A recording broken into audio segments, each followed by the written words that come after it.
News 18 लोकमतच्या बाप्पाच्या दर्शनासाठी आज आपल्यासोबत खास पाहुणे आलेले आहेत। राज्याचे उद्योग मंत्री उदय सामंत आता आपल्यासोबत आहेत। उदयजी, स्वागत आहे तुमचं न्यूज 18 लोकमतमध्ये। खरं तर गेल्या काही दिवसांमध्ये सातत्याने विरोधकांकडून एक टीका तुमच्यावरती झाली की राज्यातले उद्योग हे परराज्यात जात आहेत, विशेषतः गुजरातबद्दल त्यांचा आक्षेप असायचा। पण काही दिवसांपूर्वी तुम्ही आकडेवारी जाहीर केली की आपलं राज्य हे देशातल्या इतर राज्यांच्या तुलनेत परदेशी गुंतवणुकीमध्ये नंबर 1 आहे। वस्तुस्थिती काय आहे आणि मग विरोधक जे म्हणत होते ते काय होतं? आजची मुलाखत ही विघ्नहर्त्याच्या समोर आहे. त्याच्यामुळे त्याला स्मरूनच काही गोष्टी मी आपल्याशी चर्चा करेन. हां, फेक नरेटिव्ह सेट करणं हा काही लोकांचा उद्योग बनलेला आहे.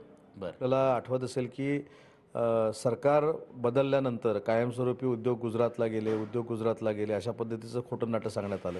हं, परंतु RBIनं जो सर्व्हे केला, म्हणजे हा सर्व्हे काही गव्हर्नमेंटचा नाही आहे हं, किंवा त्यांचा देखील नाही आहे. हां, त्याच्यामध्ये परकीय गुंतवणुकीमध्ये आपण बाकीच्या राज्यांपेक्षा कोसो मैल पुढे आहोत. हं, म्हणजे या 3 महिन्यामध्ये तर 75,000 कोटी रुपयाची इन्व्हेस्टमेंट परकीय गुंतवणुकीतनं झाली. हं, तेव्हा गुजरात 10,000 कोटीवर आहे आणि कर्नाटक 8 ते 9,000 कोटीवर आहे. हां, आता हे कशामुळे झालं? तर ठीक आहे, फेक नरेटिव्ह कोणी सेट केला असेल, काय असेल, हा नंतरचा विषय आहे. पण महाराष्ट्र राज्य हे देशातलं असे एकमेव राज्य आहे की गुजरातला प्रकल्प गेल्यानंतर आम्ही व्हाईट पेपर काढला. हं, आणि व्हाईट पेपर कुठं काढला? असं पत्रकार परिषद घेऊन नाही काढला. आम्ही विधानसभेमध्ये काढला. सभागृहात काढलं. आणि सभागृहामध्ये सुद्धा यांची बोलण्याची ताकद झाली नाही की हा व्हाईट पेपर चुकीचा आहे. हं, आता शेवटी सभागृहाच्या कदाचित सभागृहामध्ये बोलता येत नसेल, सभागृहामधला अभ्यास नसेल म्हणून कदाचित ते बोलले नसतील. हं, परंतु बाहेर आल्यानंतर हे सारखं सारखं खोटं नाटं बोललं, याला आम्ही कामानं उत्तर दिलंय. आज महाराष्ट्र अभिमानानं सांगतो की परकीय गुंतवणुकीमध्ये 1 नंबरला आहे.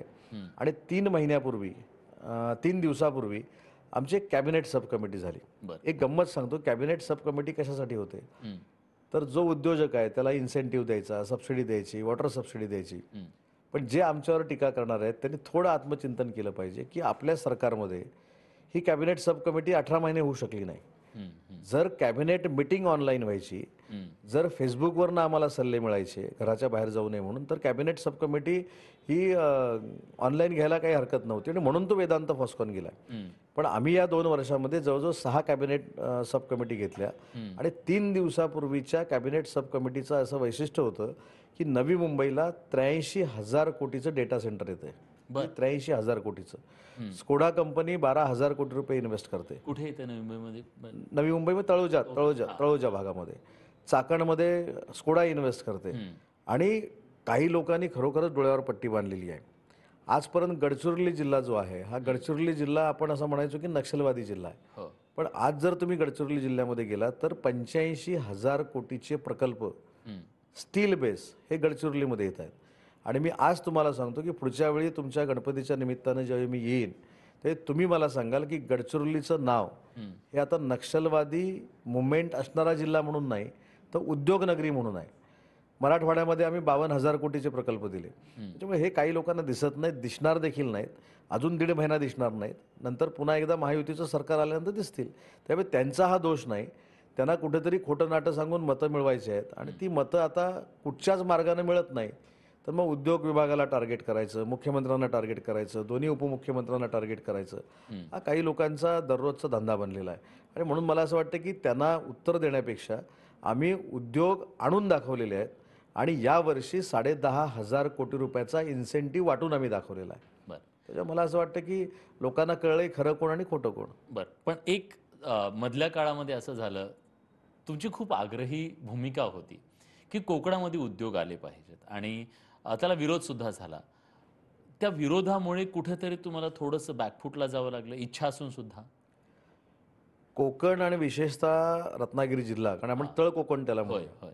हं, सिंधुदुर्ग जिल्हा तर पर्यटन जिल्हा आहे. तिथे उद्योग किती येतील याच्याबद्दल प्रश्नचिन्हच आहे. हं, पण मी ज्या जिल्ह्यातनं निवडून येतो त्या जिल्ह्यामध्ये प्रकल्प असावेत ही माझी प्रामाणिकपणाची भावना होती. हं, परंतु मला यश येत नव्हतं. परंतु नक्की सांगतो की मागच्या ह्या 3 महिन्यामध्ये आम्हाला यश आलं. बरं. कोका कोलासारखा 3,500 कोटीचा प्रकल्प आज लोट्यामध्ये होतोय. हं, माझ्या मतदारसंघामध्ये फार मोठी डिफेन्सवरची इंडस्ट्री येते. ते आता मी जाहीर करत नाही, परंतु 1-2-3 दिवसामध्ये जर्मनीच्या लोकांशी चर्चा चालू आहे. भारतातल्या एका मोठ्या इंडस्ट्रीजशी चर्चा चालू लोकांचा आहे. ॲक्सेप्टन्स आहे त्याला? झाला ना. हां, म्हणजे आम्ही ते परिवर्तन करू शकलो. आम्ही डिफेन्सला 1,000 एकर जागा देतोय. बर आम्ही दुसरा जो डिफेन्स प्रोजेक्ट येतोय 1,000 कोटीचा, त्याला आम्ही 400 एकर जागा देतोय. बर आणि सेमी कंडक्टरचा एक प्रोजेक्ट आम्ही रत्नागिरी जिल्ह्यामध्ये नेण्याचा प्रयत्न करतोय, त्याला 200 एकर जागा देतोय. ह्याला कुठेही आम्हाला विरोध झाला नाही. कदाचित हे परिवर्तन असेल, ओके. परिवर्तन करायला वेळ लागला असेल, पण शाश्वत परिवर्तन झालंय. याचा अर्थ रिफायनरीच्या बद्दल पण परिवर्तन होऊ शकतं आणि तो प्रोजेक्ट पुढे जाऊ शकतो. रिफायनरीच्या बाबतीमध्ये एक 8 दिवसापूर्वीच्या बैठकीचा मी तुम्हाला उल्लेख करेन की रिफायनरीची सगळी विरोधक मंडळी मला भेटली एका बैठकीमध्ये. आणि त्यांनी माझ्याबद्दल गैरसमज करून घेतलेला होता की पालकमंत्री म्हणून मला ते दबाव आणून करून घ्यायचं आहे.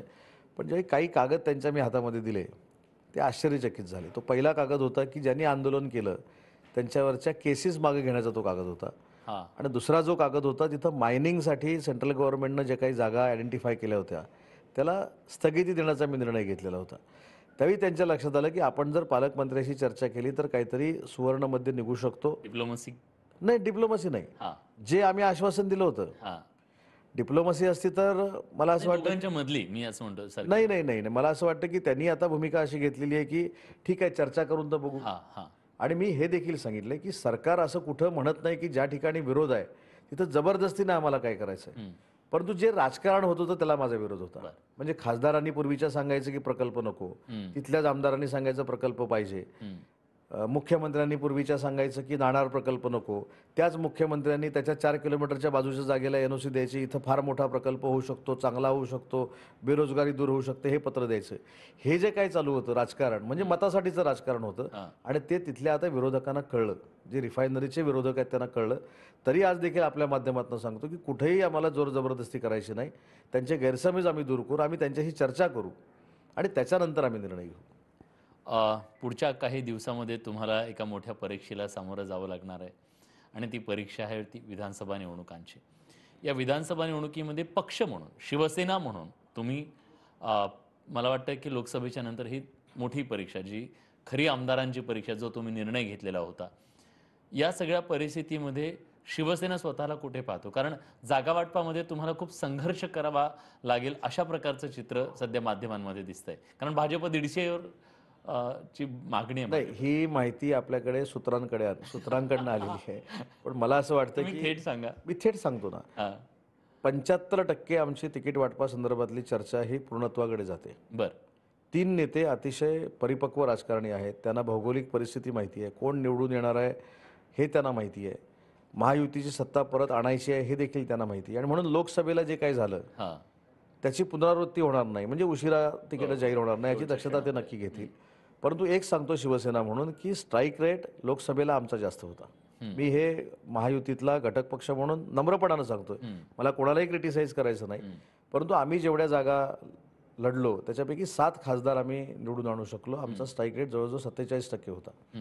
आणि ज्यांनी आमच्याबद्दल आकांडतांडव केला होता, संपून टाकू, झोपून टाकू, छाताडावर बसू, खंजीर खुपसला, गद्दार, खोके, हे सगळं जे जे काय करून एक वेगळ्या पद्धतीनं आमच्या विरोधातलं जे राजकारण होतं त्यांना खरं कुणी तारलं असेल तर फेक नरेटिव्हने तारलं. मुस्लिम बांधवांमध्ये एक गैरसमज गेला होता की मुस्लिम बांधवांना देश सोडावा लागेल आणि नरेंद्र मोदी साहेब पंतप्रधान झाले तर संविधान बदललं जाईल, हा एक खोटा नाटा प्रचार केला होता. म्हणून त्यांना मताची सूज आलेली आहे. पण आता मुस्लिम बांधवांना देखील कळलं आणि परवा अमेरिकेमध्ये जाऊन राहुलजींनी जे कर्तृत्व दाखवलं त्याच्यामुळं काँग्रेस हे कायम आरक्षणाच्या विरोधामध्ये होतं हे आता जनतेला कळलेलं आहे. आरक्षण मागणाऱ्या सगळ्या नेत्यांना देखील कळलेलं आहे. त्याच्यामुळं मागचा लोकसभेचा प्रचाराचा मुद्दा हा आता बाजूलाच झालेला आहे. त्याच्यामुळे तुमची आता नक्की कुवत काय आहे स्वतःची ही आता दाखवावी लागणार आहे.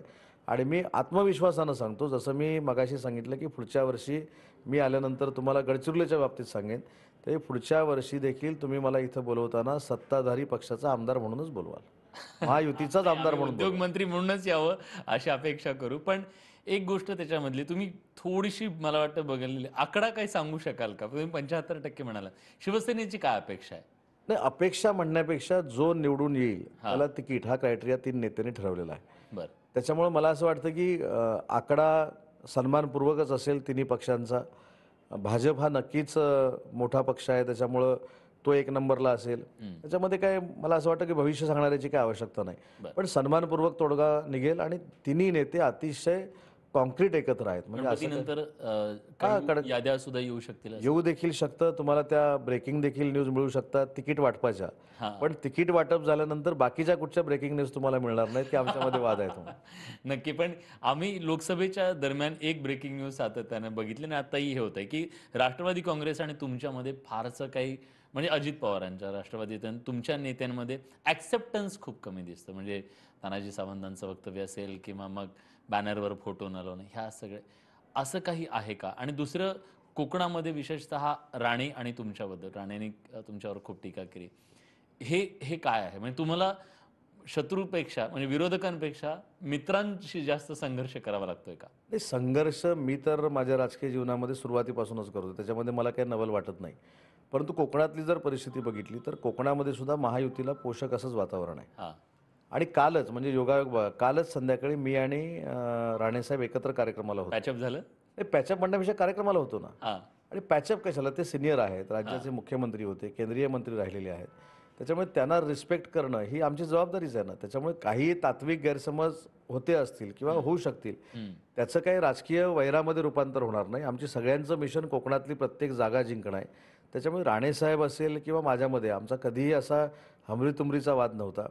काही लोकांचे गैरसमज होतात, काही लोक आक्रमकपणानं बोलतात, त्याचं मी कधीच उत्तर कोणाला दिलेलं नाही आणि द्यावंसं देखील मला वाटत नाही. कोणी शिवी घातली तर ती माझ्यासाठी ओवीसारखी असते, त्याच्यामुळे मी त्या भानगडीतच जात नाही.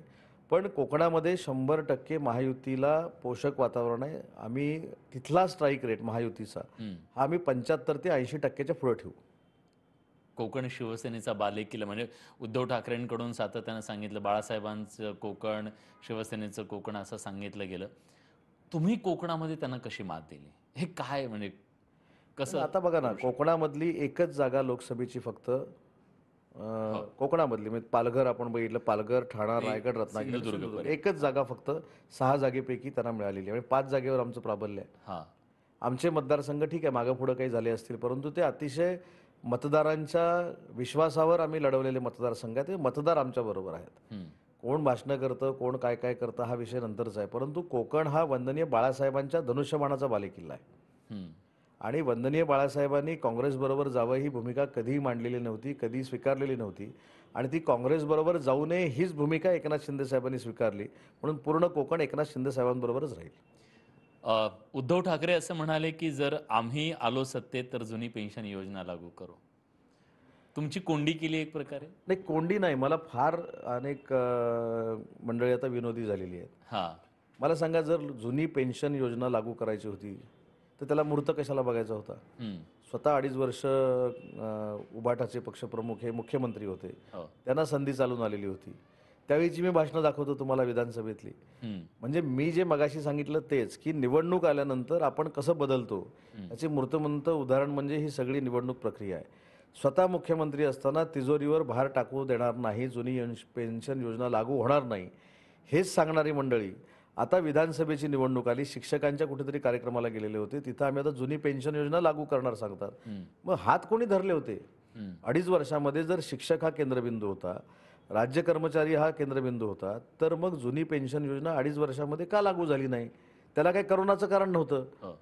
पेनानं सही करण्यासाठी असं काही बंधन घातलं नव्हतं ना, की सोशल काय ते तुमचं म्हणजे राजकारण केलं जातं हे. 100% राजकारण केलं जातं.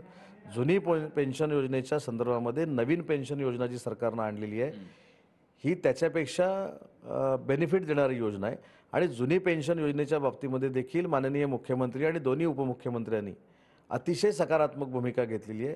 त्याच्यामुळं आता जुनी पेन्शन योजना आम्ही लागू करू असं सांगून काही फायदा होणार नाही. जसं 1500चे आम्ही 3000 करू हे सांगून फायदा होणार नाही, तसं जुनी पेन्शन योजना आम्ही लागू करू असं सांगून काही फायदा होणार नाही. लोकांना सगळं कळतंय आणि लोक मतदान करताना ह्या सगळ्या गोष्टीचा पूर्ण विचार करतात. खूप खूप धन्यवाद. तुम्ही न्यूज 18 लोकमतशी बोललात त्याबद्दल. राज्याचे उद्योगमंत्री उदय सामंत आपल्यासोबत होते आणि त्यांनी सांगितलं, की ज्या प्रकारचा नेरेटिव्ह तयार करण्याचा प्रयत्नाला उद्योग गेले, पण आकडे त्यांनी सांगून एक प्रकारे सांगितले, की हा नेरेटिव्ह फेक होता. खूप खूप धन्यवाद. तुम्ही न्यूज 18 लोकमतशी बोललात त्याबद्दल.